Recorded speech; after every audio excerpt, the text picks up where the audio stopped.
So to demonstrate the archiving process, as you can see over on the left-hand side, I have several content areas that many of you won't have, but I also realize that some of you may have some extra content areas than just the basic ones we provide you.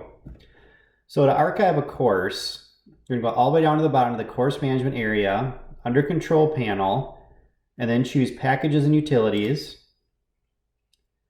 and then export archive course.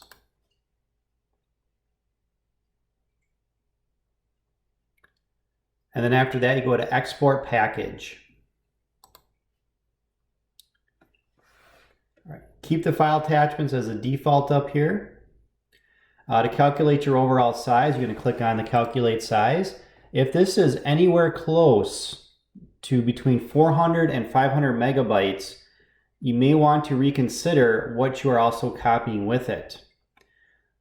So if this is too large, you're going to want to look in this course management files area under this first one. This will be your course ID. And this is where you're going to want to start deleting things. Just simply removing something from the weekly content area does not delete it from the course itself. This is where the files are stored. So you need to click on these areas and then click on delete. Right now, if it is tied to a content area that you're currently using, that link will be broken. So just be aware. But back to our archiving.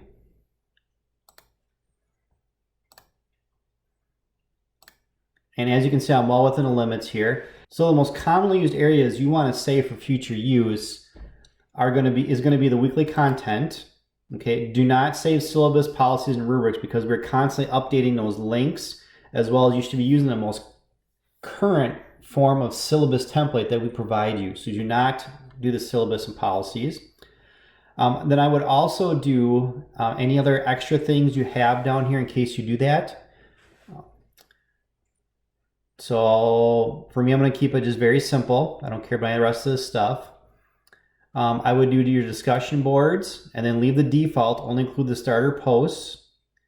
Grade center columns and settings, so that's tied to what your assessments are you're going to be using, whether it's assignments or tests themselves. I would also probably do rubrics. If you have rubrics you put into Blackboard, you don't have to worry about copying the regular or the already included discussion board rubrics, but I use rubrics in all my assignments, so I'm going to copy that. And then of course the test surveys and pools if you use that. And then you'll simply click submit. And then it's going to take a little bit to do because that's the process in the background. So when it is complete, it will send you an email. Now, obviously, the larger your course is, the longer it's going to take to process, so just be patient.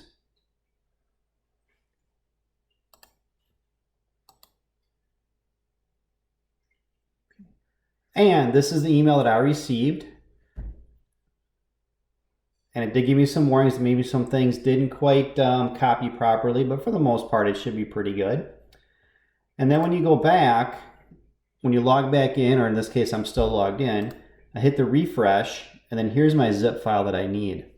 So now what you want to do is you want to save that to your OneDrive. So I'm going to open the link, I'm going to right click on the link. Once again, that's a right click, and then save link as. And I'll just go to the desktop here to make it simple. Notice it's going to save with an export file and then the course ID, which is in my case DAMP IDTE, and it'll have the date in here as well. So it goes by year 2021, and then the month 10, and then the date's 21, and you just save it.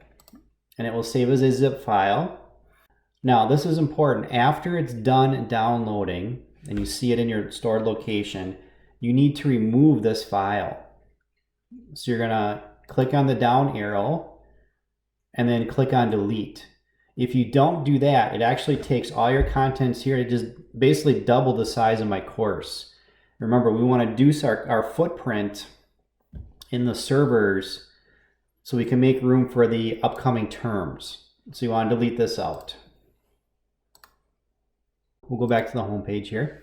When you're ready to import that same file later on down the road, you're going to go down to the course management area and then package utilities. And then we're going to import package. Import package.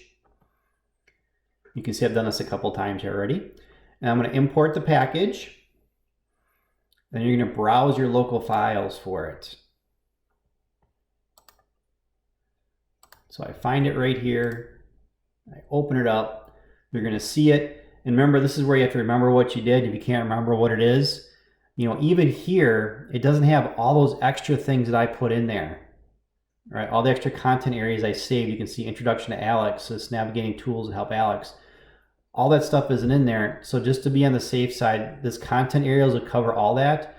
Just select all. Even if you didn't use some of these, it'll be fine. And then you're going to submit. And then it'll upload that in there after a little bit.